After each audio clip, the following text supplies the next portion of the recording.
لله وكفى والصلاة والسلام على عباده الذين اصطفى أما بعد فقد قال الله عز وجل في القرآن المجيد والفرقان الحميد وما أرسلناك إلا رحمة للعالمين آمنت بالله صدق الله العظيم وبلغنا رسوله النبي الكريم الأمين وقال الله تبارك وتعالى في شأن حبيبه صلى الله تعالى عليه وسلم مخبرا وآمرا إن الله وملائكته يصلون على النبي يا أيها الذين آمنوا صلوا عليه وسلموا تسليما اللهم صل على سيدنا وعلى آل سيدنا ومولانا محمد وبارك وسلم وصل عليه الصلاة والسلام عليك يا سيدي يا رسول الله الصلاة والسلام عليك يا سيدي يا حبيب الله بآواز بلند اور محبت کے ساتھ پڑھی الصلاة والسلام علیک یا سیدی یا رسول اللہ الصلاة والسلام علیک یا سیدی یا حبیب اللہ.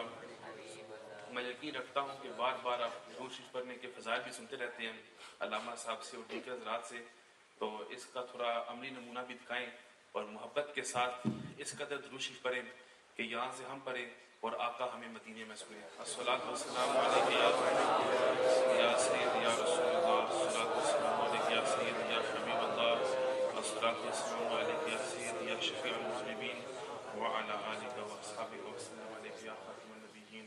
واہ کیا جود و کرم ہے شہ بطحا تیرا، نہیں سنتا ہی نہیں مانگنے والا تیرا، اور میں تو مالک ہی کہوں گا کہ ہو مالک کی حبیب، یعنی محبوب و محب میں نہیں میرا تیرا. اور تیری سرکار میں لاتا ہے رضا اس کو شفیع، تیری سرکار میں لاتا ہے رضا اس کو شفیع، جو میرا غوث ہے او لاڈلا بیٹا تیرا. All praises of Allah, the Lord of all the universes, and peace, blessings and salutations be upon His beloved, His final messenger, the best of creation, the purpose of creation, the light of this universe, the light of our graves, the light of the hereafter, the light of our religion, the light of our hearts, the lights of our minds, the lights of our religion, and the lights of our eyes, and the lights of the eyes of our iman, the beloved Prophet Muhammad sallallahu alayhi wa sallam. May Allah subhanahu wa ta'ala send immense blessings and salutations upon him, upon his blessed family, and upon his blessed companions. Allah subhanahu wa ta'ala has greatly blessed us today to be in this great gathering where we are remembering the awliya of Allah subhanahu wa ta'ala, and at the same time we are here to show our support and to show our gratitude to one of Allah subhanahu wa ta'ala's greatest mercies and greatest blessings upon his creation, and that is knowledge, ilm. And we are showing gratitude to this, and in the presence of many ulama, including your own Imam Sahib, Qibla Shah Sahib, who mashallah is a alim deen himself and has greatly blessed you and blessed us as well, because where the Sadat come and where the Sayyid is present, is blessings for everyone. And mashallah, I can see the difference myself in the zawq and the shawq of the people as well.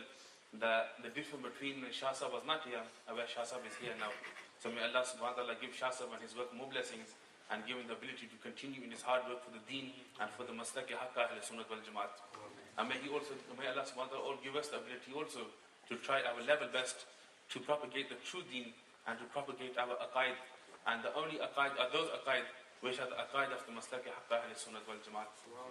Allah subhanahu wa ta'ala ka bahut shukr hai کہ اللہ تعالیٰ نے ہمیں آج یہ موقع فراہم فرمایا جہاں ہم اولیاء کا ذکر بھی کریں. اور یہ ہماری خوش قسمتی ہے سنت جماعت کی کہ جب ہماری محفل میں ایک الگ سا رنگ ہوتا ہے جو کسی اور محفل میں نہیں ملتا، کہ بیک وقت جب اہل سنت جماعت ایک جگہ جمع ہو تو بیک وقت اولیاء کا ذکر بھی کرتے ہیں، انبیاء کا ذکر بھی کرتے ہیں، مصطفیٰ کا ذکر بھی کرتے ہیں، اور پھر مصطفیٰ کے خدا کا بھی ذکر کرتے ہیں. تو یہ اس میں ایک یعنی کہ اس میں ایک لنک ہے، ربط ہے اس میں کہ اولیاء کا ذکر کرنا. مصطفیٰ صلی اللہ علیہ وسلم ہمارے آقا کا فرمان ہے کہ اولیاء کا ذکر کرنا، انبیاء کا ذکر کرنا یہ عبادت ہے. انبیاء کا ذکر کرنا عبادت ہے اور اولیاء کا ذکر کرنا یہ گناہوں سے کفارہ ہے. That the remembrance of the anbiya, the zikr of the anbiya, this is ibadah, this is a form of worship. And the remembrance of the awliya, the zikr of the awliya, this is a way to compensate for our sins. The sins we commit, when we remember the awliya, we are being forgiven for our sins.